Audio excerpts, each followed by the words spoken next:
बेटियां कल भी मारी जाती थी, बेटियां आज भी मारी जाती हैं। फर्क इतना है, कल पैदा होने से पहले नहीं बाद में मारी जाती थी और जवान होने से पहले मार दी जाती थी। आज पैदा होने से पहले मार दी जाती हैं और जवान होने के बाद भी मारी जाती हैं।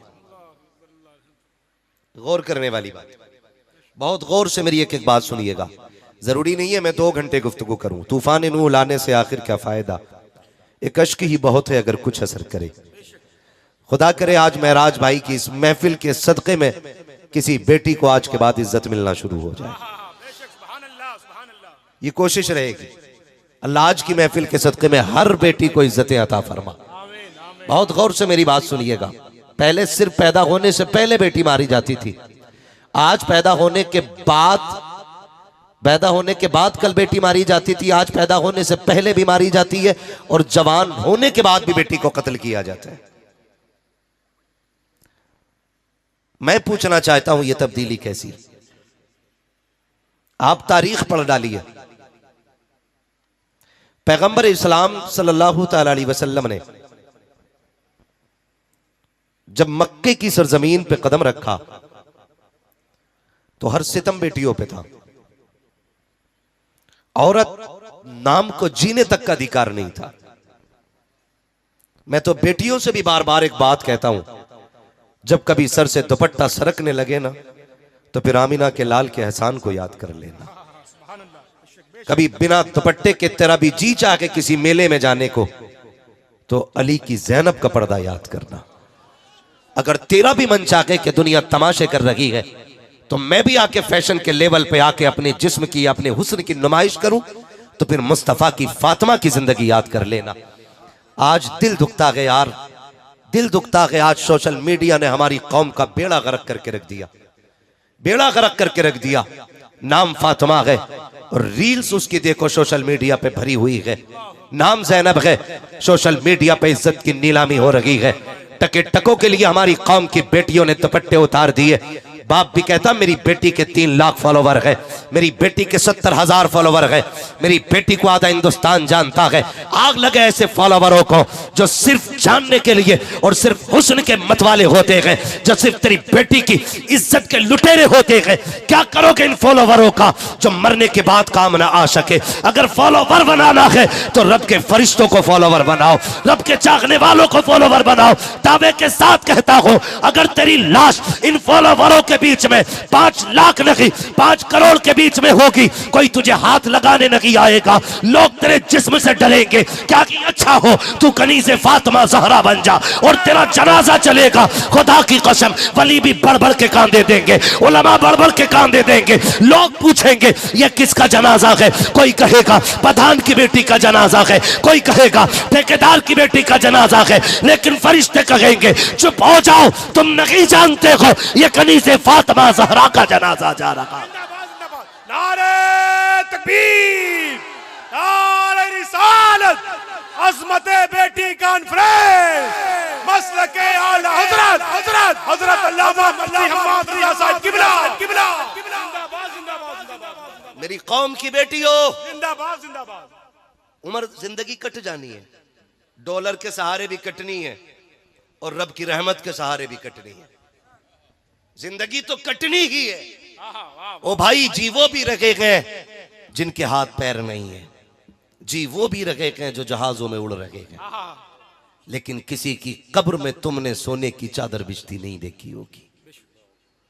सबको मिट्टी में लेटना है, सबको मिट्टी में लेटना है। गैरत आती है।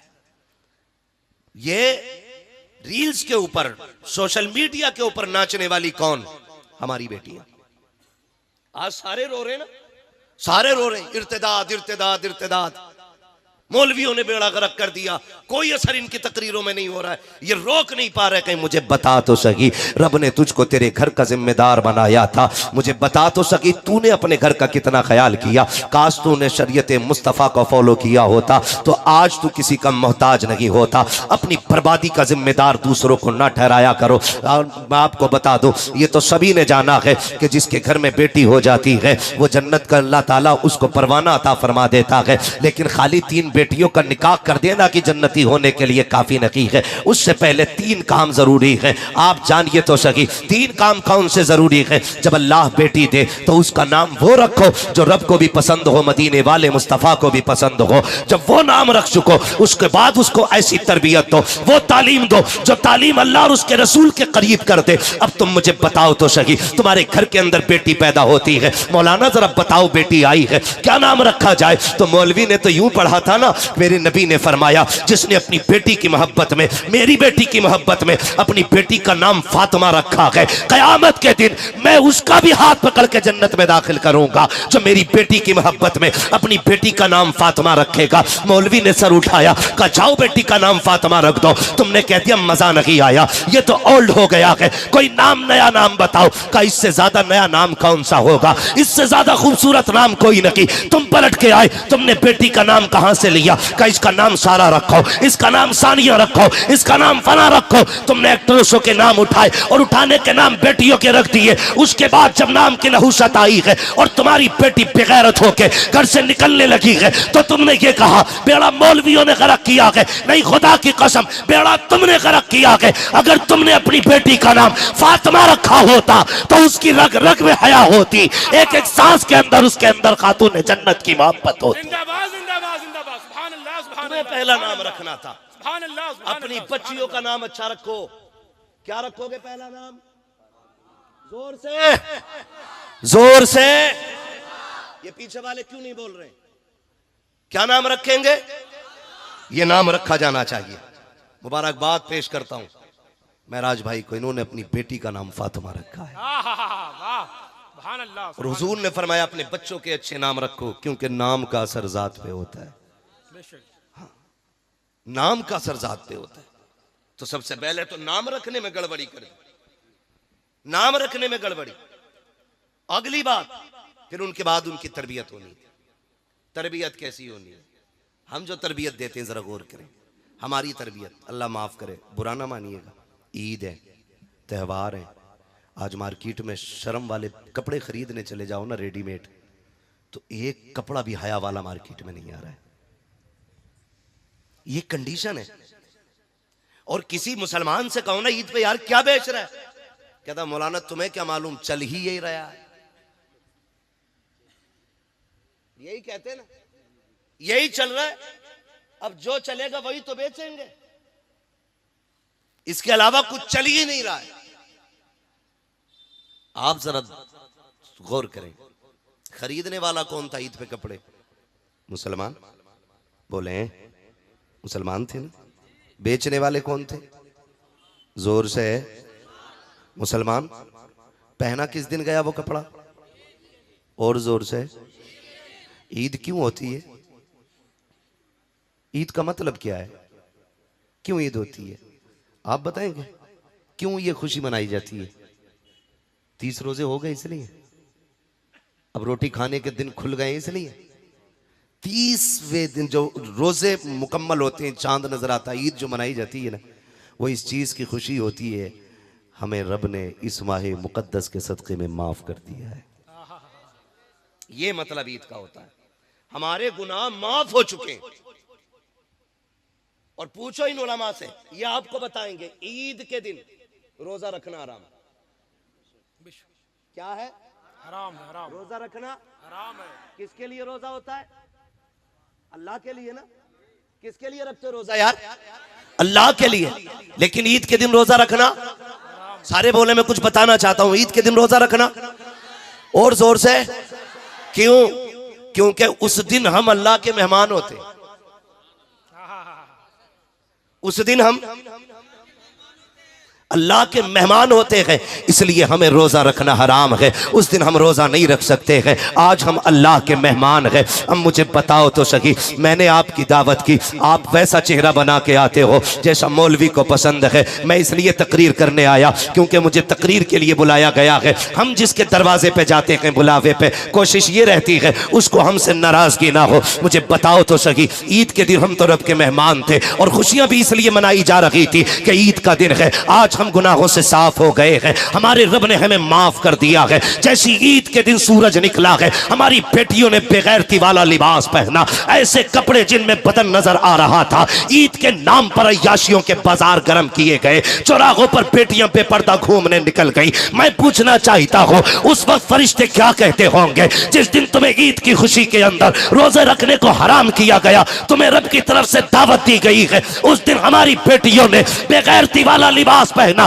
और फिर ये लोग कहते हैं क्या हो गया है, रमजान भर इबादत की है, अभी महीना गुजरा है, देखो तो बारिश नहीं हो रही है। बताओ तो सही, अगर अल्लाह को राजी करने की बजाय उसको नाराज करोगे तो बारिश कहां से होगी, रहमत कैसे आएगी? ए मेरी कौम की बेटियों, फैशन में कुछ भी चलता हो, तुम्हें डिजाइन नहीं देखना है। अगर देखना है तो लिबास फातिमा ज़हरा देखना है, मुस्तफा की पसंद देखना है। दुनिया कुछ भी पहने, तुम वो पहनो जिसको खुदा पसंद करे, मुस्तफा पसंद करे। नारे तकबीर, नारे रिसालत, अज़मते बेटी कॉन्फ्रेंस, मसलके आला हजरत हजरत अल्लामा मुफ्ती हम्माद रजा साहिब किबला, उलमाए अहले सुन्नत, फैज़ाने हुजूर खतीबुल इब्राहीम, जिंदाबाद ओ जिंदाबाद। भाई, मेरे कहने से आपकी बेटी नहीं रुकनी है, इन उलमा के कहने से नहीं रुकनी है बेटी।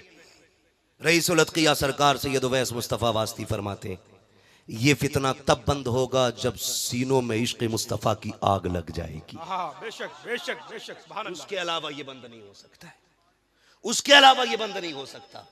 हर सीने में इश्क़ मुस्तफ़ा की आग लगना जरूरी है। हर बेटी को इश्क़ मुस्तफ़ा की शमा अपने सीने में रोशन करना पड़ेगी, तब जाके ये इर्तिदाद का सद्देबाब होगा। वरना भी कोई 2-4 दिन पहले की नकाब वाली बच्चियों को मैंने भगवाधारियों के साथ बाइक पे खड़े होकर बात करते देखा। दुख होता है, दुख होता है।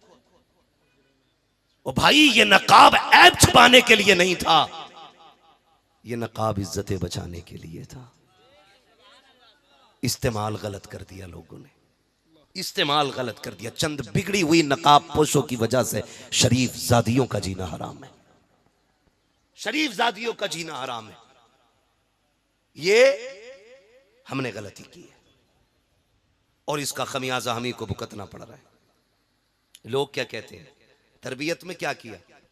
हम तालीम के मुखालिफ नहीं, मैं तो कहता हूं अल्लाह तौफीक देना, ऐसे इदारे कायम करो जहां इंग्लिश पढ़ने वाली भी बेटी हो और पढ़ाने वाली भी बेटी होनी चाहिए। मैं किसी जबान का मुखालिफ नहीं, मैं नहीं मुखालिफ हिंदी इंग्लिश किसी भी जबान का, मगर मैं चाहता हूं तालीम तरीके से होनी चाहिए, तरीके से होनी चाहिए। बताओ, कोई भी इतना बेगैरत भाई होगा जो अपने बहन की इज्जत लुटती हुई देखे और चुप रहे? मैं तो नहीं मानता। गरीब से गरीब भी अपनी बहन बेटी की इज्जत से प्यार करता है। बोलो, करता है कि नहीं? हर बंदा बहन बेटी की इज्जत को प्यार करता है। कोई नहीं चाहता मेरी बहन बेटी की इज्जत जाए। तो क्या हम इतना नहीं कर सकते थे? अपनी बच्चियों को एक इंग्लिश मीडियम ऐसा स्कूल दे देते कि जिसमें पढ़ने वाली भी कनीज़े फातिमा हो और पढ़ाने वाली भी कनीज़े फातिमा हो। बुरा ना मानिएगा, कह रहा बहुत अच्छी बात है, मेरी लड़की MBBS कर रही है, अल्लाह तौफीक दे, वो खूब आगे जाए, लेकिन अल्लाह उसकी इज्जत की हिफाजत फरमाए। हम ये दुआ दे सकते हैं, लेकिन हालात नहीं है, ये बचनी नहीं है इज्जत।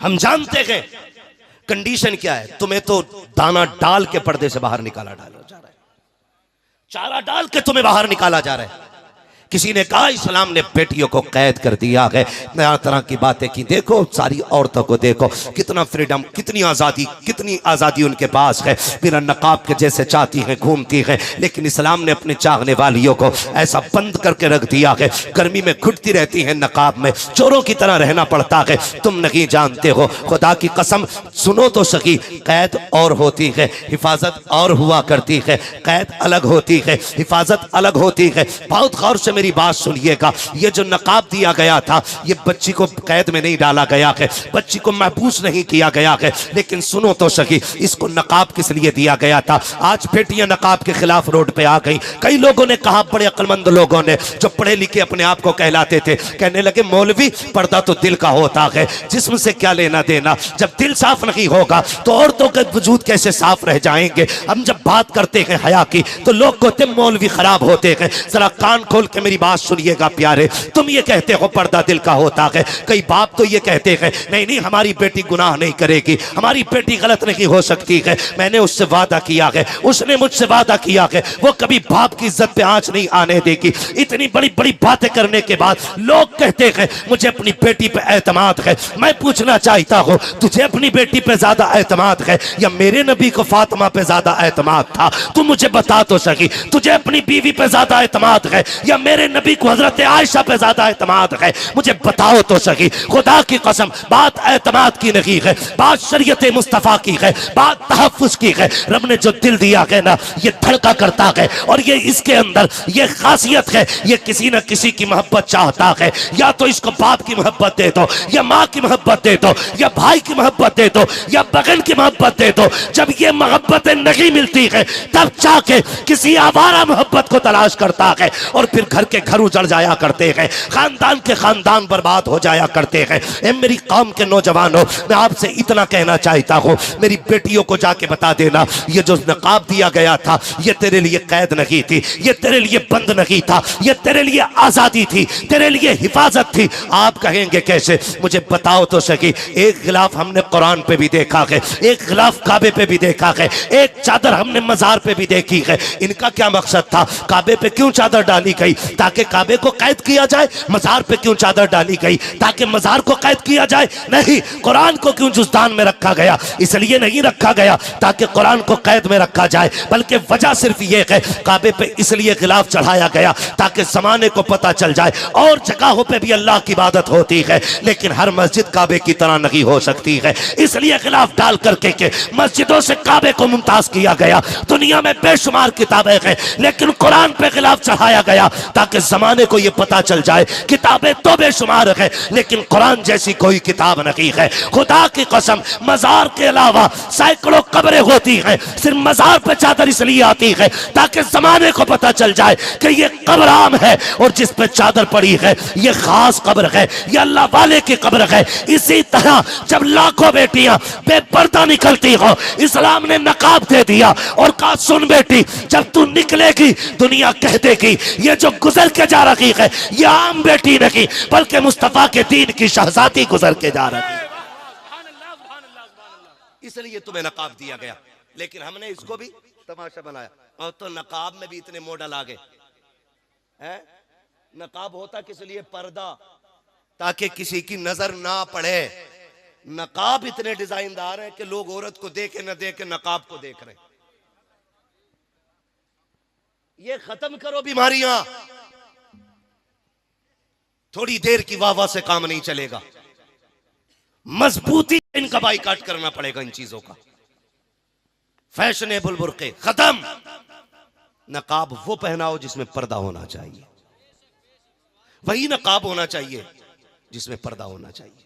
हमारी तरबियत देखें, हमारी जो हमने बच्चों को तरबियत दी अपनी, अल्लाह माफ करे, अल्लाह आपको सलामत रखे मेरे भाई।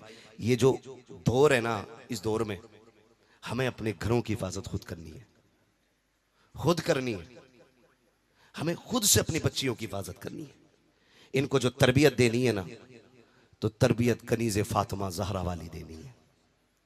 कौन सी तरबियत दे रहे हैं हम जानते हैं आप? अल्लाह का शुक्र है हम लोग वो खुशनसीब लोग हैं हजरत के, हमें माओ की गोद में लोरी सुनने का मौका मिल गया है। हाँ, हम वो खुशनसीब लोग हैं जिन्होंने माओ की गोद में लोरियां सुन ली हैं। अब के बच्चों को माओ की गोद में लोरियां नसीब नहीं हो रही हैं। बुरा ना मानना, ये कड़वी सच्चाई है। आज जरा सा बच्चा रो दे, अम्मा गोद में लेती नहीं, निकाला खटाक से दे दिया बजा के, अपना आप लग गई गीबत में। बच्चा रो रहा है, टुनटुना लगाया, दे दिया। बहुत छोटा बच्चा तो वो यही सोच रहा है ये क्या आ गया हाथ में। थोड़ा समझदार है तो वो ये सोच रहा है इसमें आवाज कैसे आ रही है। और ज्यादा समझदार है तो कह रहा है ये बना कैसे। मतलब सारे उसी में ही लगे और अपना आप काय में लगी है। बताओ तुम्हारी सास कैसी है, अब तो न लड़ती है। तुम्हारी खाला ने जो वो गाली दी थी वो बात फाइनल हो गई। ऐसा लगता है जैसे देश यही चला रही है। मैं मां बापों से गुजारिश करूंगा, गोद बच्चों का ये अपना जाती हक है। इन बच्चों को गोद का हक दो, वरना याद रखना आज तुम बचपन में इन्हें सीने से नहीं लगाओगे, कल जब तुम बूढ़े होगे ये तुम्हें सीने से नहीं लगाएंगे। गलत कर रहे हो तुम। और ये सिर्फ बच्चों के साथ नहीं, आप अपने साथ भी गलत कर रहे हैं। आपके साथ बुरा हो रहा है इसलिए कि जब आप बूढ़े हो जाएंगे तो फिर ये आपको मोबाइल थमा के चले जाएंगे। और हो रहा है अब भी। जो बुढ़ा ज्यादा बोलता है ना तो उसका लल्ला मोबाइल ला के दे दे, लो इसे चलाओ। अब्बा से टेंशन फ्री, महीने में एक बार रिचार्ज करना अब्बा का। हाँ, और अब्बा को ऐसा बिजी किया, जिस उम्र में तस्बीह होनी चाहिए थी, जिस उम्र में सजदे और मुसल्ला होना चाहिए था, उस उम्र में अब्बा कह रहा रख दे रोटी बाद में खाऊंगा, पहले ये सीरियल पूरा हो जाए। आज तक कुरान के लिए अब्बा नहीं लड़ा कि बेटे चश्मा बनवा के ला दे, लेकिन जिस दिन से लल्ला ने मोबाइल दिया ना, धुंधला हो जाना, धुंधला कह रहा दूसरा ला, इसमें साफ नहीं दिख रही फोटो। अरे जवानियां तो बर्बाद थी ही थी, औलाद ने बुढ़ापे बर्बाद कर दिए। मां बाप के बुढ़ापे बर्बाद कर दिए, टाइम नहीं कट रहा, मोबाइल दे दिया ला के उठा के, लो पढ़ो, लो इसको देखो, कोई काम नहीं है यार। ओ भाई, एक बात कही जाती है, एक पैर छिलके पे दूसरा पैर कब्र में। अब तो मान जाओ, कहावत है कि नहीं?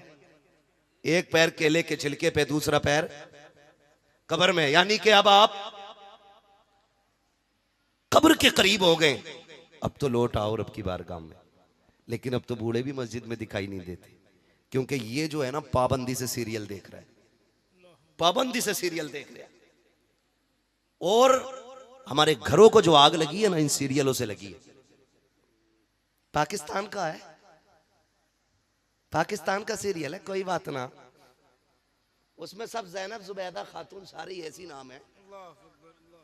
इस आधा घंटे के सीरियल ने 60 साल में आग लगा दी। हुआ क्या? अब तो कपड़े भी, ये कौन सा पाकिस्तानी सूट है, ये कौन सा है, ये जापानी सूट है। ओ भाई, सारे अपने बन रहे यूपी में कपड़े, हमारे यहां की बिरादरी कपड़े तैयार कर रही है, लेकिन छाप के हो गए पाकिस्तानी। क्योंकि फला सीरियल में ये सूट चला, अब वही चलेगा मार्केट में। जो फला सीरियल में चला वही मार्केट में चलेगा। तुम्हें क्या लगता है ये जो 3 घंटे का सीरियल होता है, ये जो आपकी रियल लाइफ होती है, ये आपकी रियल लाइफ के लिए पूरा सबक बन सकती है? खुदा की कसम, जिन लोगों ने इसको अपनाया है उनके घरों में आग लगती जा रही है। लोग बातें करते हैं, नहीं नहीं जी ये तो आम बात हो गई है, दौर के हिसाब से चलना पड़ता है। अब तो देवर भी भाभी की गोद में बैठ सकता है, अब रिश्तों में कोई फासले नहीं रह गए हैं। पूछो जबकि उलमा से, फरमाया गया देवर से ऐसा पर्दा करो जैसे मौत से भागा जाया करता है। आज कितने पर्दे हमारे घरों के अंदर रह गए हैं। जिसको मौत कहा गया है आज वही गोद के अंदर बैठा हुआ है। फिर जब घरों को आग लगती है तो रोते फिर रहे हो। खुदा की कसम, अगर घरों को बचाना है, अपने घर के अंदर ये 1.5 घंटे का सीरियल लगी, बल्कि फातिमा ज़हरा की जिंदगी उठा के ले आओ। खुदा की कसम, तुम्हारी दुनिया भी जन्नत नजर आएगी और कब्र भी जन्नत नजर आएगी।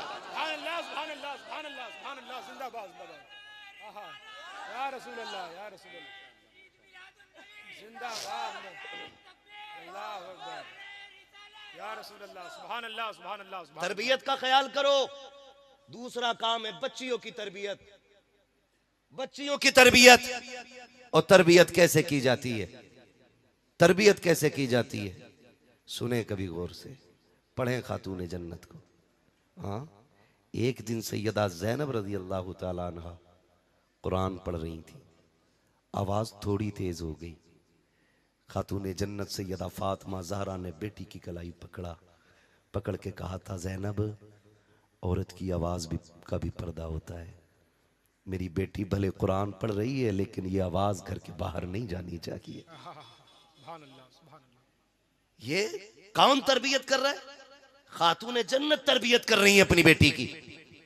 खातून जन्नत, बेटी, औरत की आवाज का भी पर्दा होता है। जब आपने ये तरबियत की तो जमाने ने देखा है, खुदा की कसम, करबला के रेगुजार से लेकर के यजीद के दरबार तक खातून जन्नत को आप पढ़ लीजिए, खातून जन्नत की बेटी सैयदा ज़ैनब को आप पढ़ लीजिए। खानदान तो लुटा गए, लेकिन किसी ने आपको बेपर्दा होते हुए नहीं देखा। पूरा खानदान शहीद हो गया है, लेकिन किसी खैर महरम ने सैयदा ज़ैनब की सही आवाज नहीं सुनी थी। यहां तक के यजीद के दरबार में भी जब सैयदा ज़ैनब खुतबे के लिए खड़ी हुई थी, एक नाबीना साहबी खड़े होके कह रहे थे, ओ यार बताओ तो सही, लगता है अली आ गए हैं, मुझे अली से मुलाकात करा दी जाए। किसी ने रोते हुए कलाई पकड़ा, कहा बाबा क्यों कह रहे हो? कहा देखते नहीं हो, ये जो खुतबे की आवाज है ये तो अली की आवाज लग रही है। कहा ना बाबा, ये अली की आवाज नहीं, बल्कि अली की शहजादी ये ज़ैनब की आवाज है। कहा ये कैसे बदल गई? कहा इसलिए ज़ैनब ने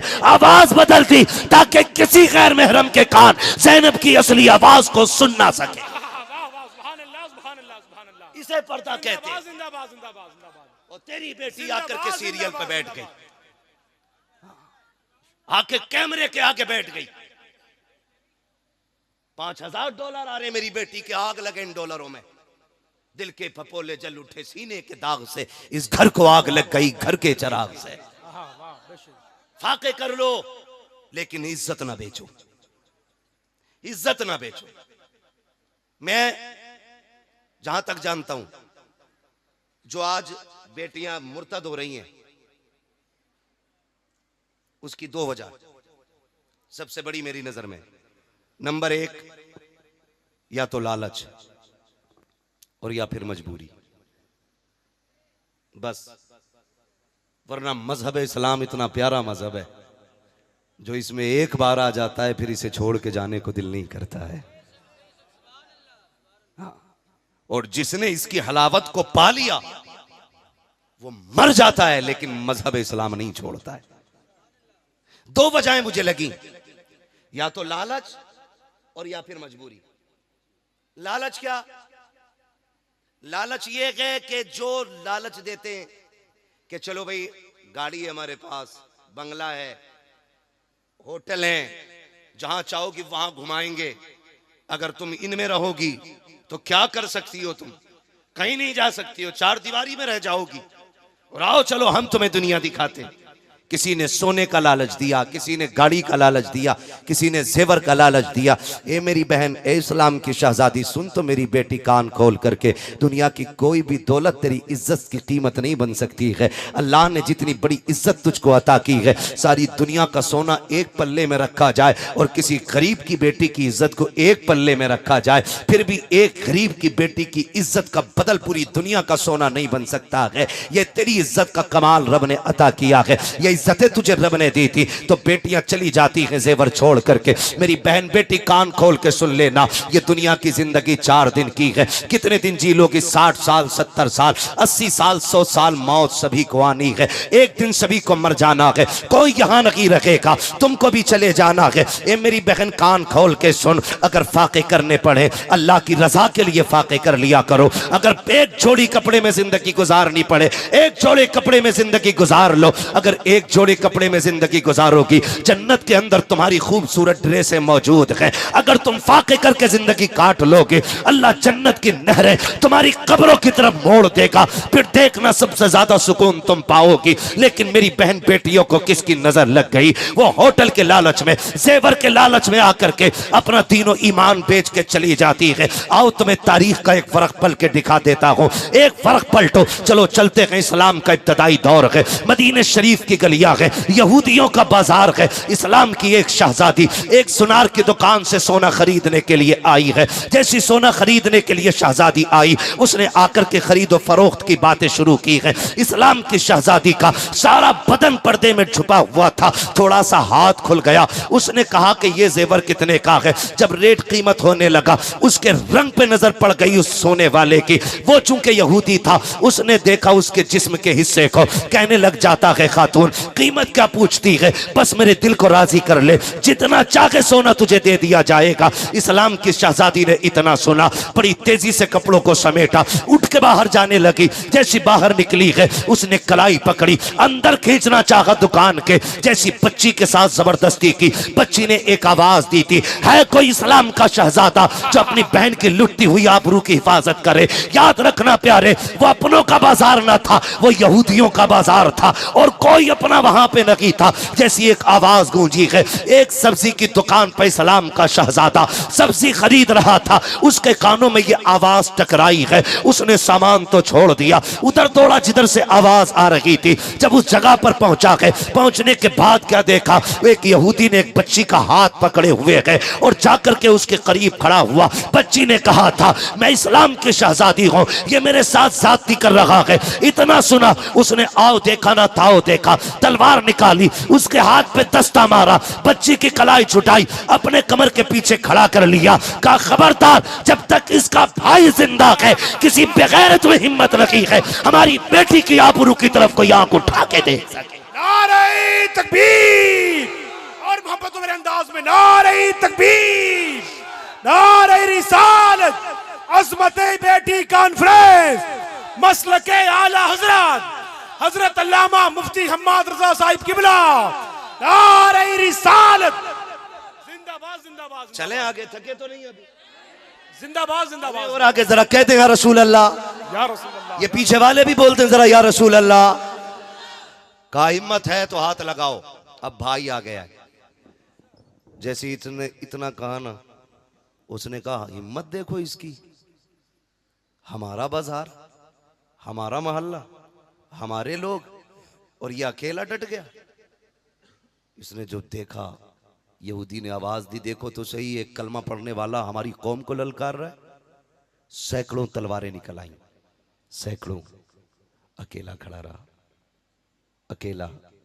किसी ने कहा जान बचा भाग जा, अकेला क्या कर लेगा। उसने कहा गैरत वाला हूं, मर जाऊंगा बहन के लिए। जिंदाबाद जिंदाबाद। तारीख में यही लिखा जाएगा, एक भाई बहन की आबरू बचाते बचाते मर गया था। जिंदाबाद जिंदाबाद जिंदाबाद जिंदाबाद। ये लिखा जाएगा, एक भाई बहन की आबरू बचाते हुए मरा था। अगर भाग गया, तारीख में लिखा जाएगा, मुसलमान भगोड़े होते अपनी बहन की इज्जत ना बचा सके। उसने कहा मेरी बहन को जाने दो। किसी ने कहा तेरा क्या रिश्ता है, तू कहाँ का, ये कहाँ की, ये बाहर से आई है और तू हमारे मदीने का रहने वाला है, ये तेरी बहन कैसे। उसने कहा था इस रिश्ते को तुम नहीं जानते हो, कुछ रिश्ते वो हैं जो खानदान से बनते हैं, कुछ रिश्ते वो हैं जो माँ बाप बनाते हैं। इसका मेरा वो रिश्ता है जो हमारे रसूल पाक बनाते हैं। हमारा इसका रिश्ता हमारे हुजूर ने बनाया है, हमारे हुजूर ने बनाया। मैं इसे छोड़ के नहीं जा सकता। अगर हिम्मत है तो हाथ लगा के दिखाओ। एक आगे बढ़ाना तलवार निकाल के, और जैसी बच्ची की तरफ हाथ बढ़ाना चाहो, उसने ऐसी तलवार मार दी कि उठती हुई तलवार सबने देखी थी, गिरती हुई तलवार किसी ने नहीं देखी थी। जिंदाबाद जिंदाबाद जिंदाबाद। गिरती हुई तलवार किसी ने नहीं देखी। फिर क्या देखा, एक सर था, एक धड़ था, वो इधर तड़प रहा था, ये इधर तड़प रहा था। जिंदाबाद। जैसी एक लाश गिरी, सैकड़ों तलवारें हरकत में, टूट पड़े सबके सब। लेकिन फानूस बन के जिसकी हिफाजत हवा करे, वो शम्मा क्या बुझे जिसे रोशन खुदा करे। सैकड़ों तलवारें टूट पड़ी हैं, अकेला डट जाता है। सुबह से दोपहर हो गई, तलवार चलती रहेगी। बहन की आबरू बचाते बचाते जब दोपहर का वक्त सूरज ढलने लगा, कहां तक अकेला सैकड़ों का मुकाबला करता। बाजू थक चुके थे, ताकत जवाब दे गई थी। जब लड़की ने यह देखा कि मेरे भाई की तलवार की रफ्तार धीमी हो गई है, अब बाजू थम से रहे हैं, अगर आज मेरी इज्जत लुट गई तो मेरा तो क्या है, मैं तो चली जाऊंगी। कयामत तक के लिए लोग नबी के मदीने को कहेंगे उनके मदीने में एक बेटी की आबरू लुट गई थी। अल्लाह अकबर, ये सोचते सोचते बच्ची की आंखें भीग जाती हैं। उसने ये नहीं कहा था मालिक मदद कर दे, हम 3 डेगे बनाएंगे, मालिक मदद कर दे, मैं फला कलियर जाऊंगी। उसने ये नहीं कहा था फला मजार पे जाऊंगी। उसने सजदे में सर रखा और रो के कहा था मालिक तुझे तेरे महबूब की बेटियों का वास्ता, तुझे मुस्तफा की शहजादियों का वास्ता, इस बेटी की आबरू बचा ले। ये देख मेरे मालिक, अकेला मेरा भाई है, अकेला तलवार लेके खड़ा है, अगर ये चला गया मेरी इज्जत चली जाएगी। तेरे महबूब के मदीने को जमाना क्या कहेगा। ये रोती जा रही है, रब को आवाज देती जा रही है, आंसू बरसते जा रहे हैं, जमीन गीली होती जा रही है। इधर बाजू थमने लगे हैं, तलवार रुकने लगी है, जैसे कि इसने आह भर के अपने रब को आवाज दी मालिक या तो किसी को मदद के लिए भेज दे या हमारी आवाज हमारे आका के कानों तक पहुंचा दे। जैसे इसने इतना कहा है, पीछे से नारे तकबीर की सदा बुलंद होती है। जब बच्ची ने सर उठाया तो क्या देखती है, पीछे पीछे अली आ रहे थे, आगे आगे मेरे नबी आ रहे।